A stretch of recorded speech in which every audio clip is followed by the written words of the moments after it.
Alright, so hi everybody, it looks like I am streaming right now, and I'm going to start with just practicing some steam train concepts, some from a book called Train by the Smithsonian. Sorry about that. So what I'm trying to do here is just work on some of my concepts from my webcomic that's coming out. And one of those things is the steam train. Well, it's a steampunk kind of, generally steampunk kind of theme. So let me just practice on how some of those tools and vehicles would look like, and I'm using reference just to help myself out. See here, make sure everything is straight.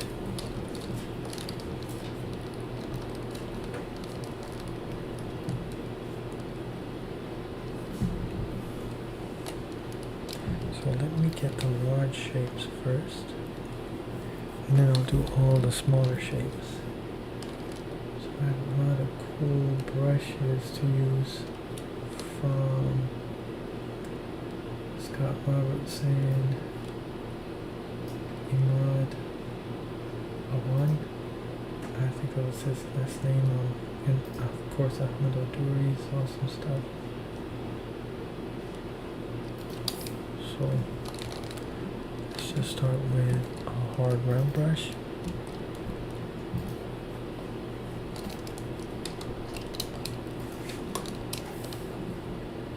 In fact, let me rotate this camera.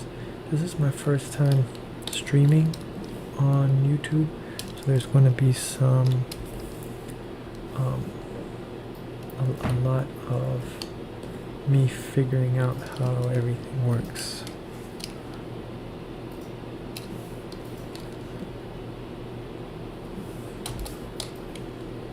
And let's reset this.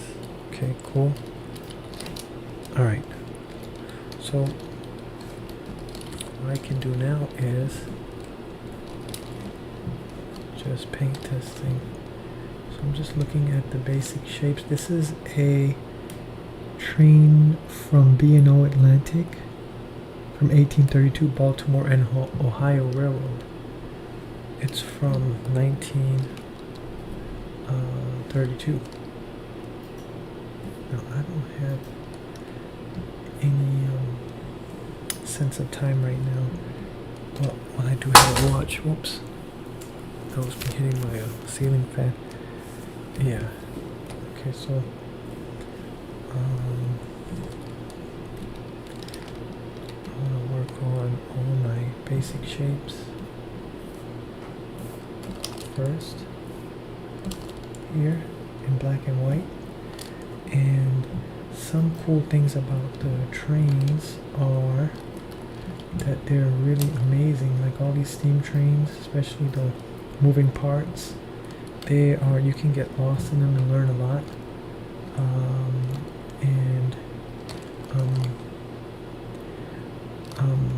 The professors, I've taken a few classes with some awesome professors, and they call this at Brainstorm and Art Center at night. And they call this a hard surface. So when you're doing tech, basically you're drawing hard surfaces. But of course this is just a study. I'm not making this stuff up from reference. I'm actually using reference to learn and improve. So from this, hopefully I will gather some good shape shapes to think about and really have a better idea about all this cool stuff. So I think I'm streaming right now. I should be streaming live. Yeah, I'm streaming live. I have one concurrent viewer. Thank you for watching. So right now you can probably tell this looks like a really cool steam train just by the silhouette. And I recommend using Scott Robertson's book, How to Draw. And you can see a lot of, learn a lot of important things. And he's very, he's a prolific artist and author. He's a very nice person. I've only interacted with him online, but he's very kind. And I've interacted with him indirectly, besides directly online, indirectly through his books and his reading material, and he's just so nice. He's just a very nice person, shares his knowledge freely. So I think if you want to learn more about how to do any of these things, you should check out his book, How to Draw. I'm always talking about that book.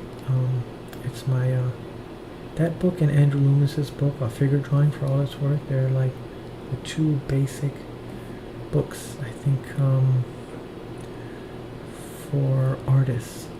I think that you would be that would be very important for you to grow as an artist, and you could just keep improving. And then when you go back to those books, you realize you can improve more, with applying something else that you didn't really think of. So right now, this is just a hard round brush that I'm using from Ahmed Al-Duri's hard round brush. It's 500. I don't really know the difference. It looks like this one doesn't have a tapered end, which doesn't matter to me. But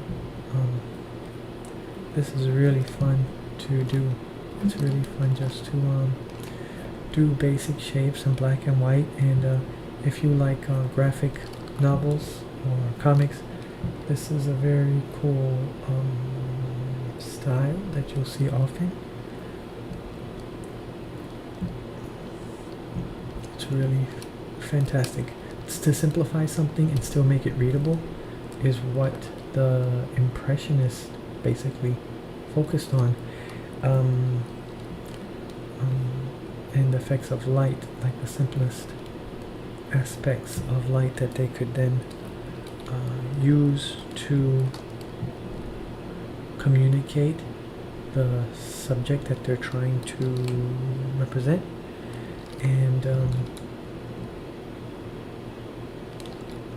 that's basically what you're doing as an artist, especially if you're doing comics and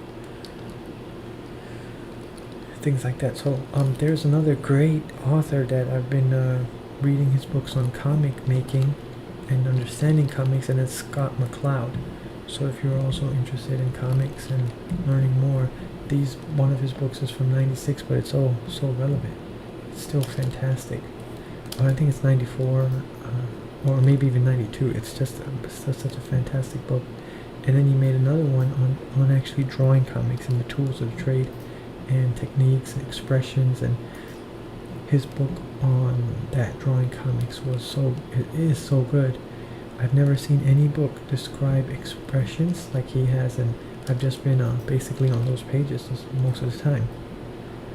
So I'm sure you will like it too if you like comics.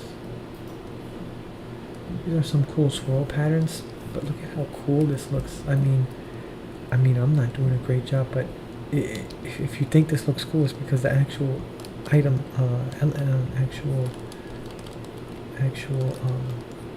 steam train looks so cool.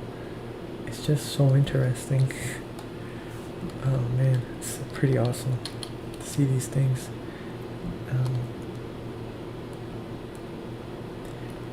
And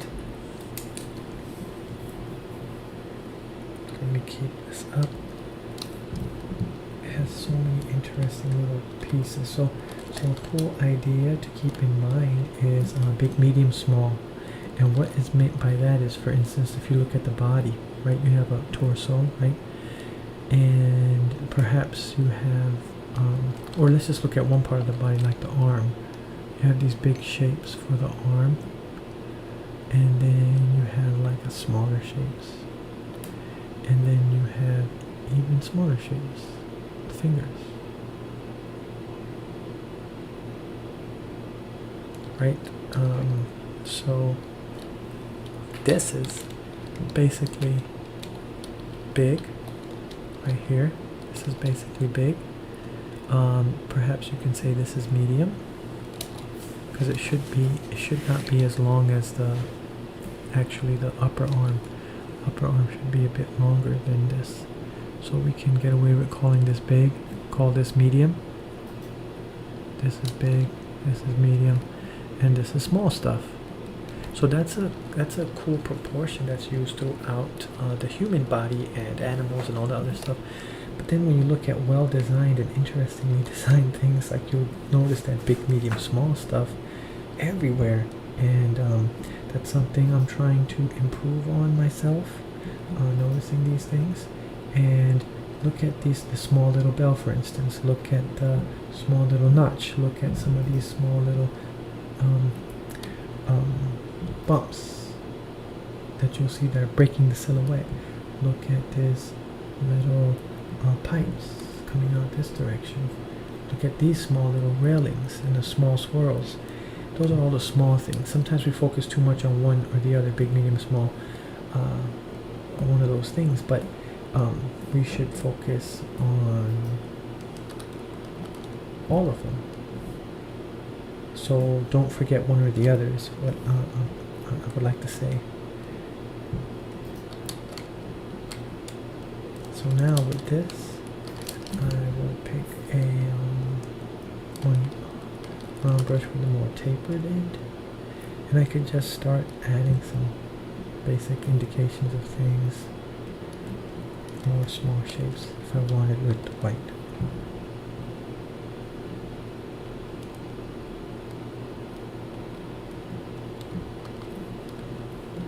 This is like just so fun.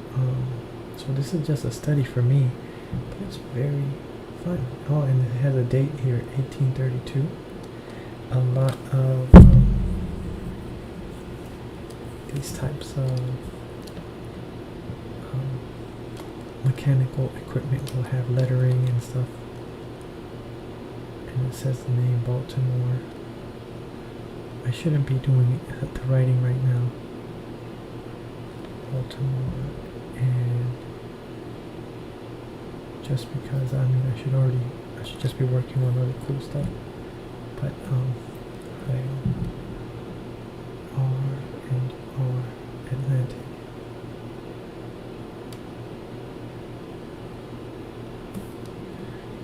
It's just how can you not have fun looking at historical technology that's really, really far ahead of its time, and it just is so interesting. So much to learn.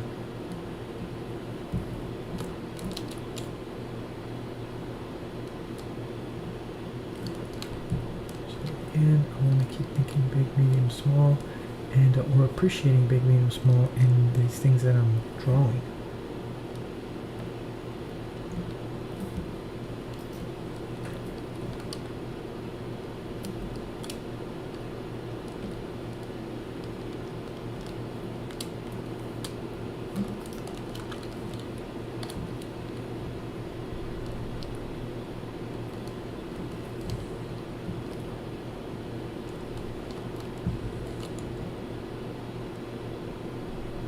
Another thing I should have done was to actually, if I create a new layer and then show you in red, this line is coming to the horizon line somewhere, and I just made a random angle here for this line.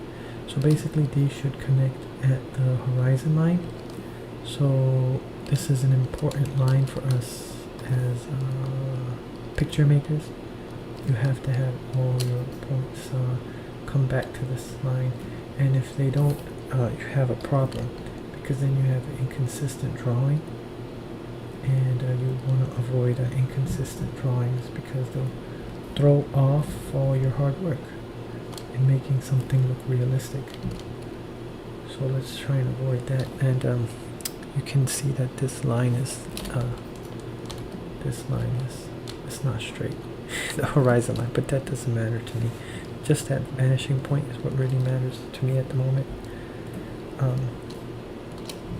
I mean, it does matter, but you can fix it in your head. Okay, so I'll just delete that, or I'll just keep it up for now. Come with some other cool shapes that I could add some symmetry to here.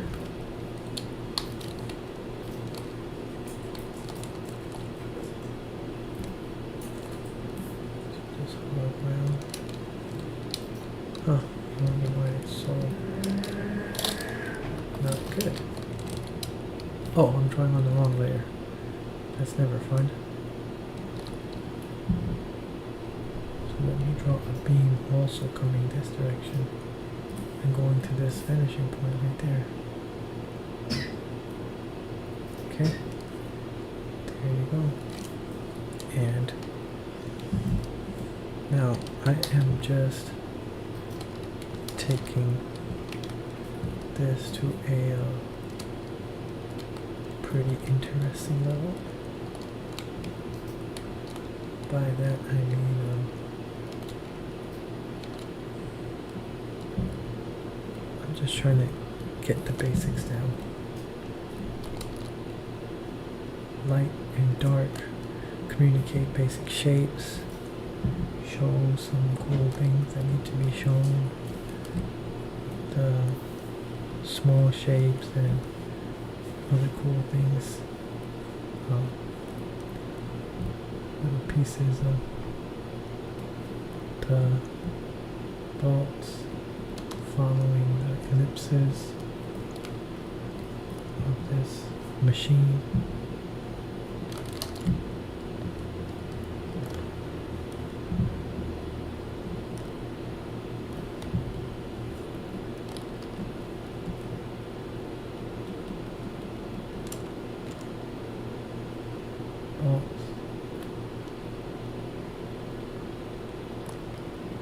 A steampunk staple. You should find a lot of bolts in the steampunk world. But this is, remember, not even made up. This is like a real, this is the real deal. This is a real, it's a 2-cylinder train. 1832. Pretty fantastic thing to think about, that the person who designed this, that over 200 years almost later, people are still appreciating it and learning from it. Might not be in physical use, but it is not forgotten. I'm trying my best to do that straight line, but I can't actually make a straight line, but I don't think that this was drawn straight. So what I can do is just pick up some stuff and make it straight.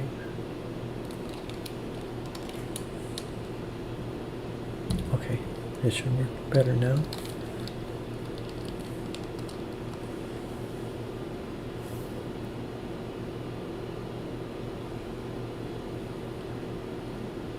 Okay.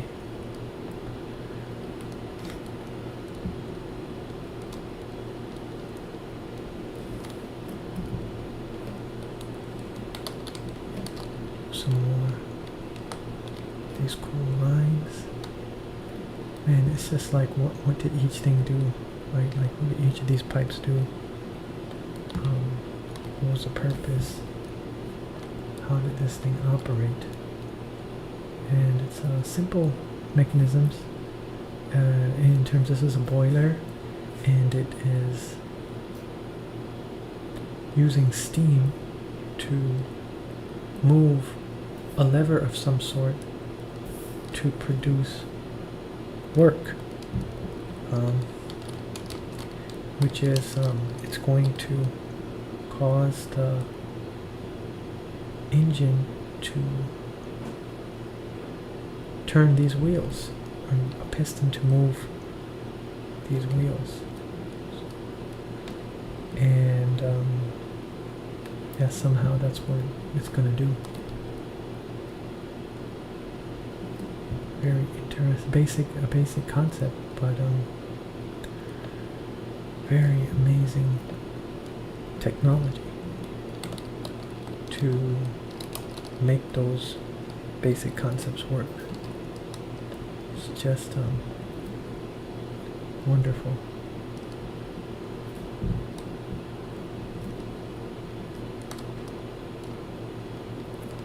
And I think the cool thing with making a comic is that whatever you like, you can make into your comic. Like you're the one making it. If it's especially if it's just you, and you're the artist and the writer and everything, and you want to communicate something important that you feel is important, or you just want to improve in telling your story, then like a comic is so great. And also, if you like challenges, when you're doing a comic book, you have to learn everything and do everything yourself, which is great. So you have to learn and master composition, lighting, framing, perspective, of course, which you see here. Especially see in vehicles, you see perspective a lot more. You can, well, the thing is, you see human beings in perspective too, but it's they're organic, so it seems like they're not in perspective. We're not in perspective, but we are. We're in a lot of perspective is happening with human beings, and for you to be able to recognize that is probably something you can use to motivate you to do more perspective studies. Make human beings in boxes, like Kim Jong-gi, like Andrew Loomis, who in the 1950s was talking about that, using boxes and drawing people inside boxes. It's the game, or it's the reality of simplification. If you can simplify these complex things that we see, so you can understand it, then you have become, and then you will create better art, because you understand what you're trying to represent, since you understood it in its simplest manifestation, or its essential elements. So that's why simplification is important. And so that's why a box is important. If you have a box in your house, like a little cube, like, or kids' blocks, then use them. Like, you could really learn a lot by putting that box through all its paces, in the sense that, so, well, right now, let me see where it is. So that point is right here. I'm going to remember where that is, and I'm going to point everything back there. In fact, why don't I just draw a dot right there? So I'm going to try and point everything back here. All these lines, point them back to the top there.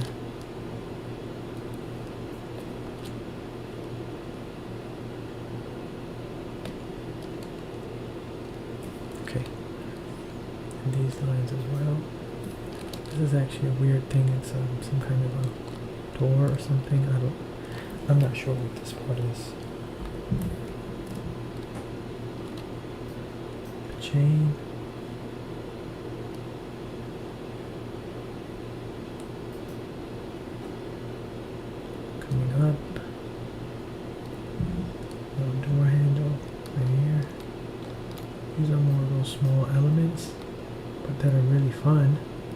look at it all together, it's like, yeah, man, I just like that chain there, like all of these straight lines are very important for these types of things.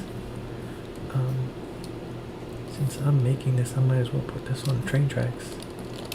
It's in the book, it's not on train tracks because it's in a museum. But I'll put these train tracks in.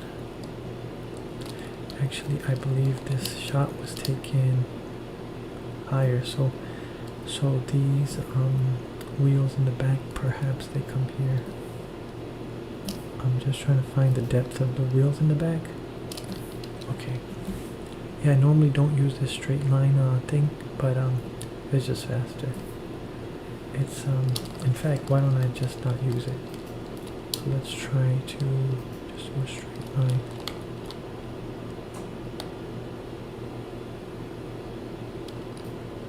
Oh, that didn't work. Oh, I have a weird angle right now, so okay, that's better.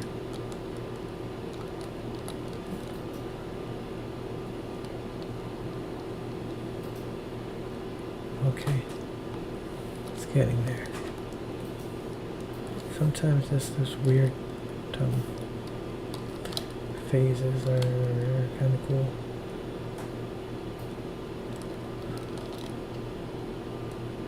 I like these weird it's not perfectly straight, but it looks okay.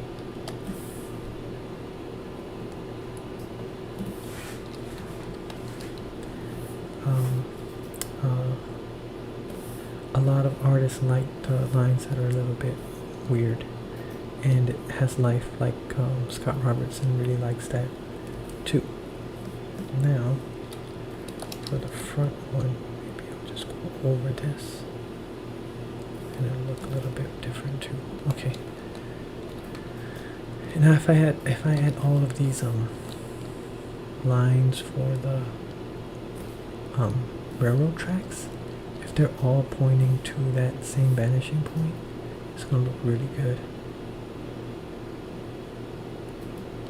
There's one. There's two. There's three. There's four.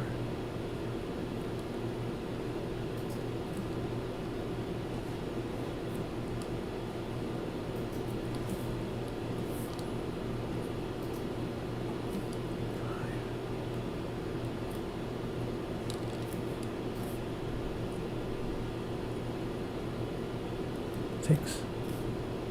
Just doing, but notice how just more fun it looks. This is obviously off, but these are off because look, they're going this way. Man, I messed these up. It's going this way. This is better, but it's not good. Let's just increase the angle.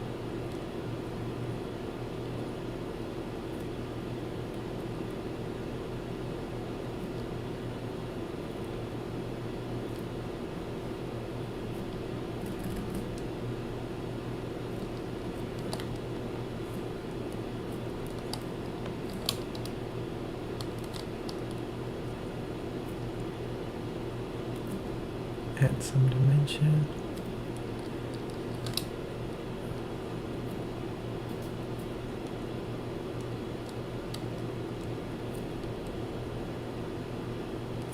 Okay, anyways, that's taking too long, and that's but it's really fun. Okay, everything is kind of like when you're doing art, you know if you are an artist or of any kind. If you begin to love the parts that everyone else hates or dreads, you'll be that much better in your art. Now, you don't have to always compare to other people and be like, "Oh, I'm better than this person now," because that has a lot of cons. The cons are like you're feeding your ego. That's not a good thing when you're really trying to be a good person, of course, and if you're trying to improve, your your ego will limit your improvement, and it will cap your improvement, because we all can fall into that ego problem, but it's just something to be aware of, and so you don't fall into it.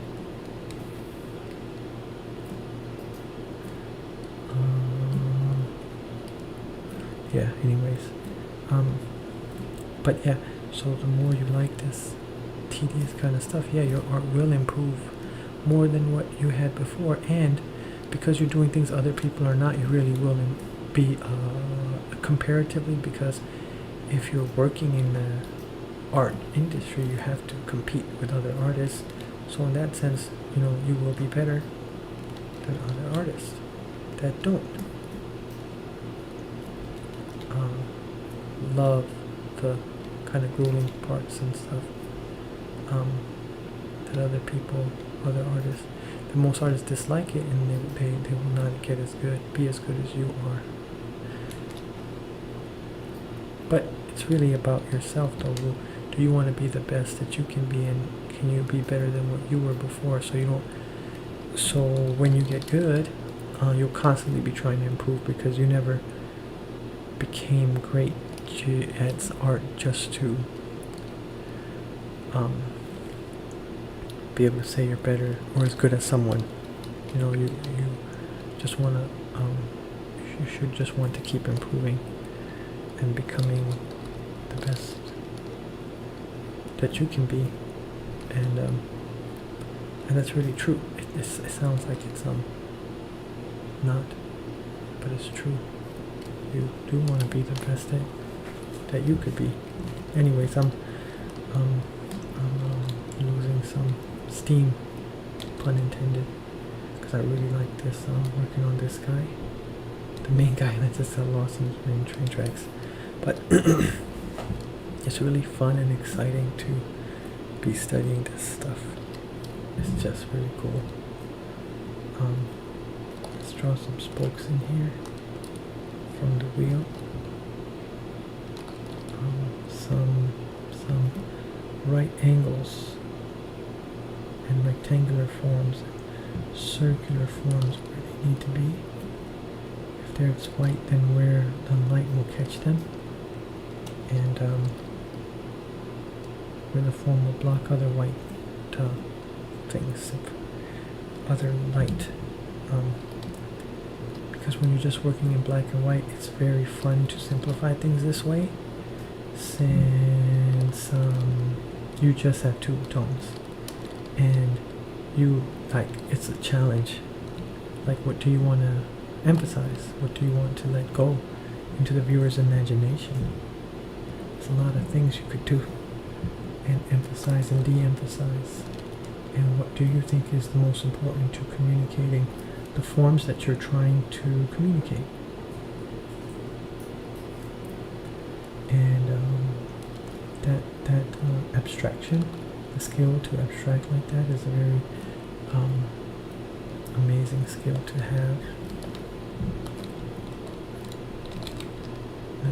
Because like we were talking about, the ability to abstract things and to simplify things is the most valuable thing. One of the most valuable things you can do.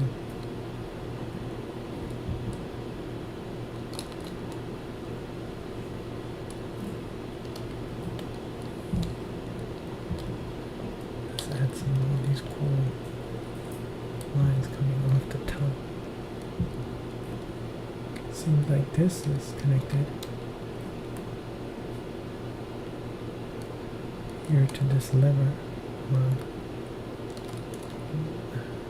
Here.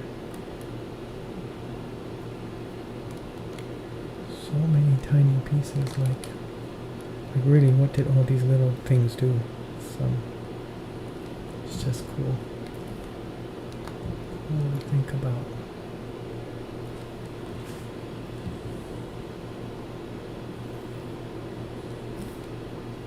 So now we have a big shape, which is like this whole thing. Or you could even consider this one a big shape, medium shape. and all these little things are small shapes. I guess you could look at it like that. Or this whole thing is a big shape, like this boiler and this is a small shape, and then these are the, I'm sorry, medium shape, this one, and these are the small shapes. Let's keep building. Yeah, so I think this is done now with my study of this beautiful old machine. A 2-cylinder steam tank, steam train. And I mean, there's a lot of stuff to add. I have not added everything I could, but that's also up to you. What do you want to emphasize and not? And yeah, I think if I added more of those pipes, it would look a lot cooler, this area. And because there's so much happening here on the actual reference photo, it's really cool. Like, yeah, you can, it's just amazing stuff.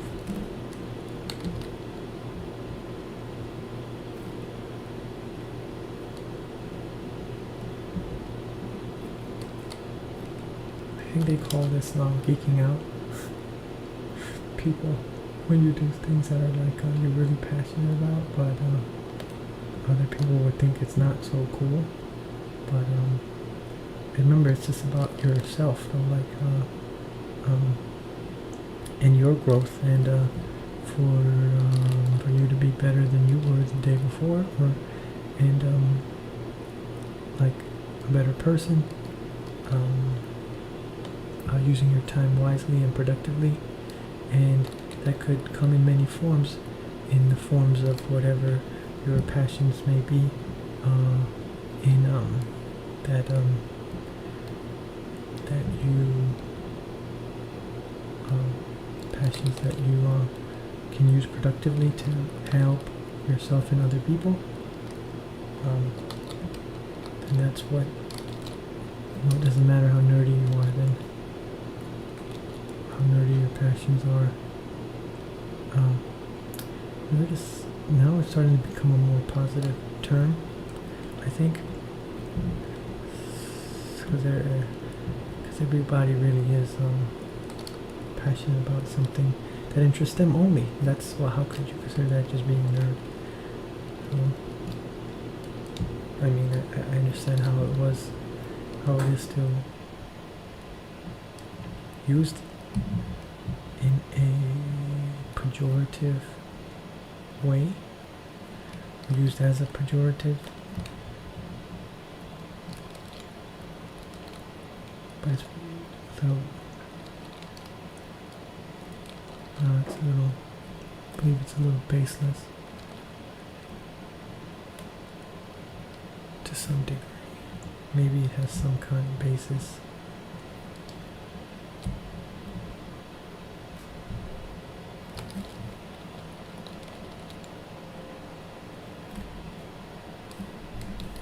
Yeah, so that was really fun just to make this awesome thing here, and work on it. I hope you enjoyed this quick study, and have a great day. My handle is Jamtron Art. My webcomic is supposed to come out in March. And if you're interested, I hope you follow and keep following, and have a wonderful day.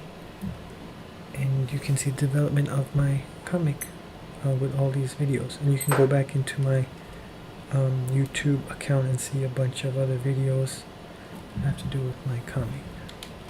It looks like today is the 30th, right? Yes, the 30th. Yeah, well, now it's the 30th because it's after 1 p.m. 2021. Alright guys, have a great day. Bye. Now, how do I stop this?